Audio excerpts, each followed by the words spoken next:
नमस्कार। युग चरण चैनल में आपका स्वागत है।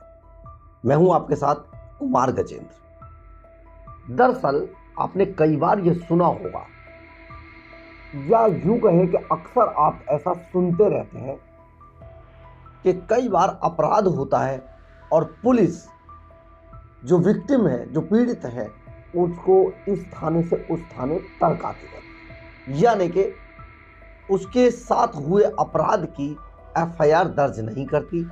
और पुलिस ज्यादातर मामलों में देखा जाता है कि सीमा विवाद में फंस जाती है कि ये उनके थाने में नहीं आता, उस थाने में पड़ती है जगह, फिर वो कहेगा ये मेरे थाने में नहीं आता, उस थाने में पड़ती है जगह। ऐसे में क्या होता है, जो पीड़ित है वो उस पर दोहरी मार पड़ती है। एक तो उसके साथ अपराध हो गया होता है और दूसरा पुलिस उसे इधर से उधर टरकाती रहती है। लेकिन 1 जुलाई 2024 के बाद इस पर गृह मंत्रालय ने बहुत सख्ती से विचार किया और विचार करने के बाद इसका समाधान निकाला और यह समाधान था जीरो एफआईआर। जी हां, जीरो एफआईआर का अब हमारे कानून के अंदर प्रावधान हो गया है। लेकिन इससे पहले हम आपको ये बताएं कि जीरो एफआईआर असल में है क्या और कैसे दर्ज कराई जाती है। इससे पहले हम आपको बताते हैं कि अपराधों को 2 श्रेणी में बांटा गया है।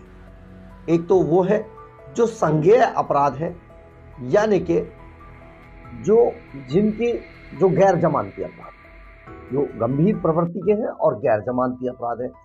दूसरे असंज्ञेय अपराध हैं, जो आप ये सोचिए जैसे कि ठगी, चीटिंग, धोखाधड़ी, मारपीट, लड़ाई झगड़ा, ये असंज्ञेय अपराध हैं।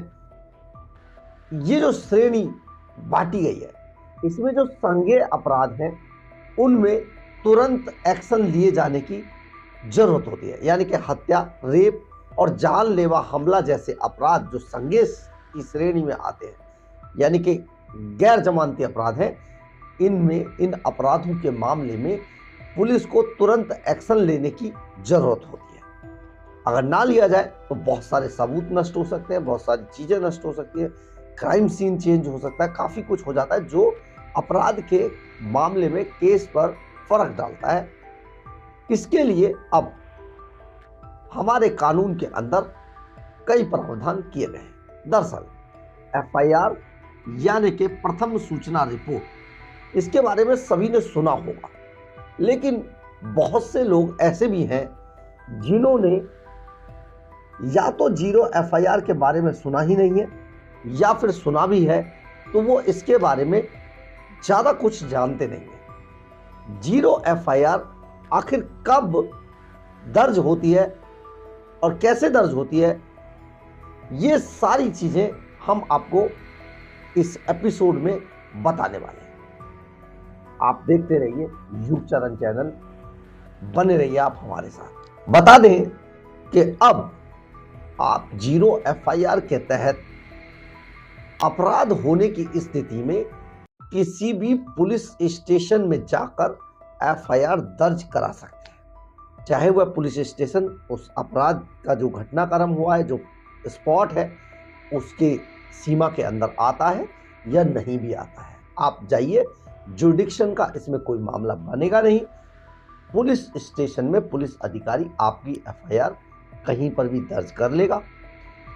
अब ये दर्ज करने के बाद उसे 15 दिन के अंदर शिफ्ट करेगा, भेजेगा संबंधित थाने के। ये जीरो एफआईआर का प्रावधान है। दरअसल है क्या कि देश भर में 1 जुलाई 2024 से 3 नए कानून लागू। अब इसके ही तहत आईपीसी, सीआरपीसी और आईईए की धाराएं अब गुजरे जमाने की बात हो चुकी है। इनकी जगह अब भारतीय न्याय संहिता, भारतीय साक्ष्य अधिनियम, इन कानूनों ने ले ली। अब इसके तहत जीरो एफआईआर एक बड़ा विकल्प बनके उभरा है इस नए कानूनों के तहत। पुलिस में ऑनलाइन शिकायत दर्ज कराना और एसएमएस के जरिए सम्मन भेजना, ये भी नए कानूनों के तहत इन्हें भी शामिल किया गया। अब सवाल ये पैदा होता है कि आखिर जीरो एफआईआर क्या है। दरअसल जीरो एफआईआर जो नॉर्मल एफआईआर की तरह ही होती है, लेकिन इसमें सीमा विवाद कहीं पर भी पुलिस का सामने नहीं आएगा और जिस स्टेशन में विक्टिम पहले पहुंचेगा, पीड़ित जिस भी स्टेशन में, जिस भी थाना अंतर्गत वो है, वहां पर जाकर वो अपनी एफआईआर दर्ज करा सकता है। और जो संबंधित थाना है, उस थाने के लिए जब मान लीजिए कि ए थाने के अंतर्गत विक्टिम पहुंचा हुआ था और ए थाने ने विक्टिम को हालात और उसकी गंभीरता को देखते हुए एफआईआर दर्ज कर ली। ऐसे में बाद में पता चला ये जो अपराध था ये बी थाने में हुआ था, उसकी सीमा बी थाने की लगती थी। ऐसे में जो संबंधित अधिकारी है ए थाने वाला, वो 15 दिन के अंदर अंदर उस एफआईआर को बी थाने के अंदर भेजेगा। पीड़ित जो है वो अपनी एफआईआर की कॉपी भी बी थाने से कलेक्ट कर सकता है। अब ये प्रावधान इस तरीके से किया गया और पीड़ित को वहीं से उसकी कॉपी भी मिल जाएगी। पीड़ित इससे काफी जो उसके साथ जो ट्रॉमा हो रहा है, जो इधर से उधर सीमा विवाद उसे परेशान करता, इसको खत्म कर दिया गया। यानी कि जिस थाने का जुरिडिक्शन बनता था उस थाने में बाद में 15 दिन का टाइम दिया गया। 15 दिन के अंदर वो अपनी जीरो एफआईआर को वहां भेज सकता है। ये सारी चीजें जीरो एफआईआर। पहले थानों में इधर से उधर भटकते रहते थे लोग पीड़ित, और पुलिस उनकी इस थाने से उस थाने धक्का मुक्की कराती रहती थी, यानी कि सीमा विवाद एक बड़ा मुद्दा हुआ करता था। लेकिन अब नए कानूनों के तहत ये सीमा विवाद।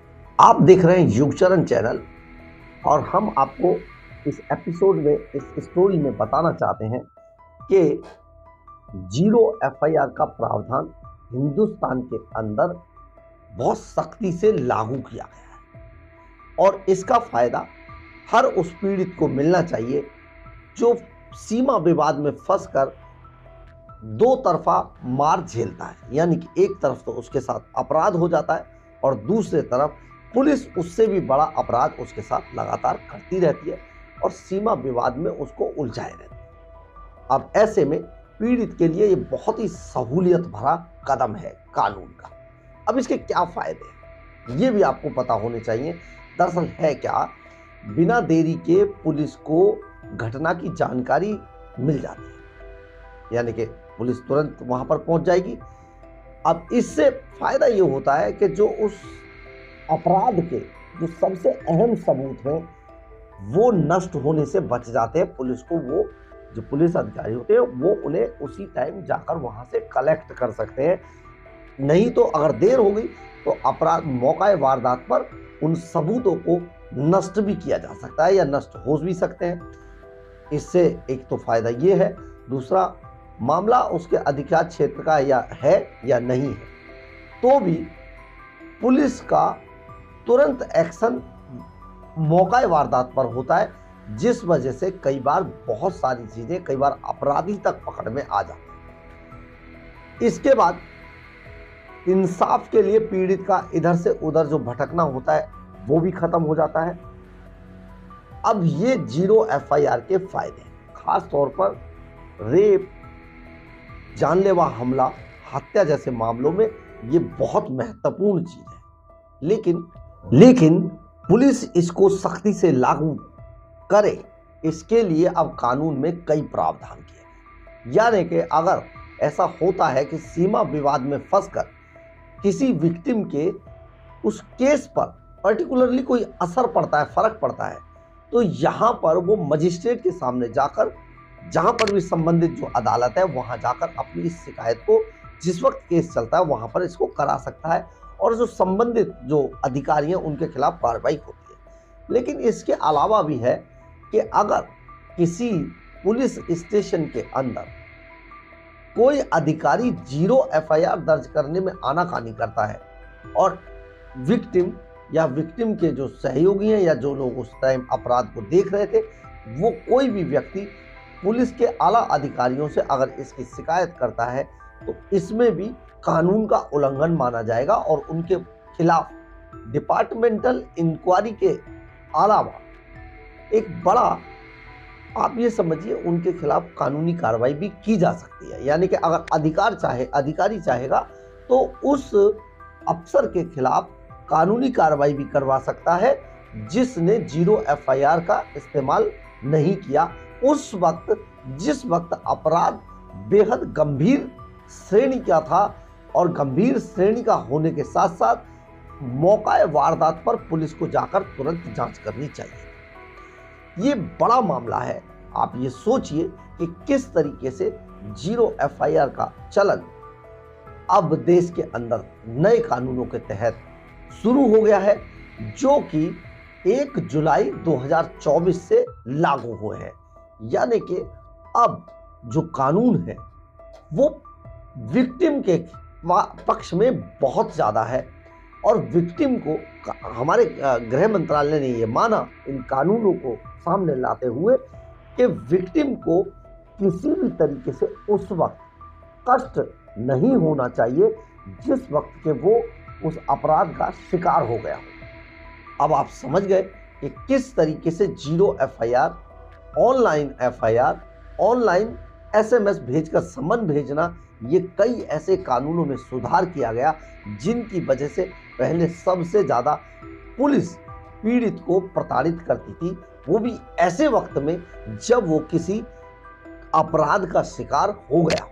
ऐसे में बजाय मदद करने के पुलिस सीमा विवाद में फंसी रहती थी। बहुत सारे ऐसे मामले देश के अंदर सुनने को मिलते थे, खासतौर पर दिल्ली में बहुत सारे ऐसे मामले सुनने को मिलते थे जो देश की राजधानी, और यहाँ पर चप्पे चप्पे पर पुलिस अफसर, नेता, सब गृह मंत्री, मंत्री, संतरी सब बैठे, लेकिन इसके बावजूद यहाँ पर ऐसी चीजें होती थी।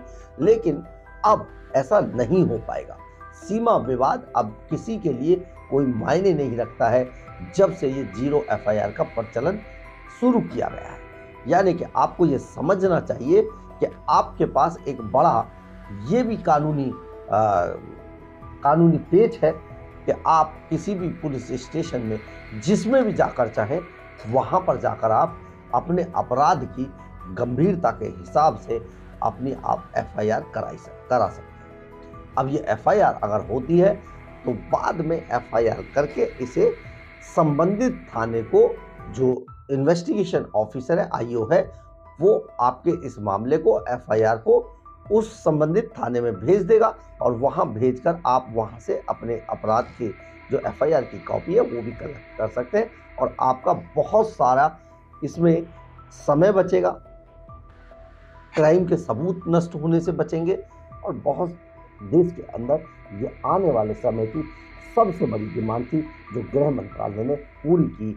और जो लोग अपराध के शिकार हों, ईश्वर करे ना हो, लेकिन अगर ऐसा होता है तो आपके पास एक बड़ा प्रावधान है, जीरो एफआईआर।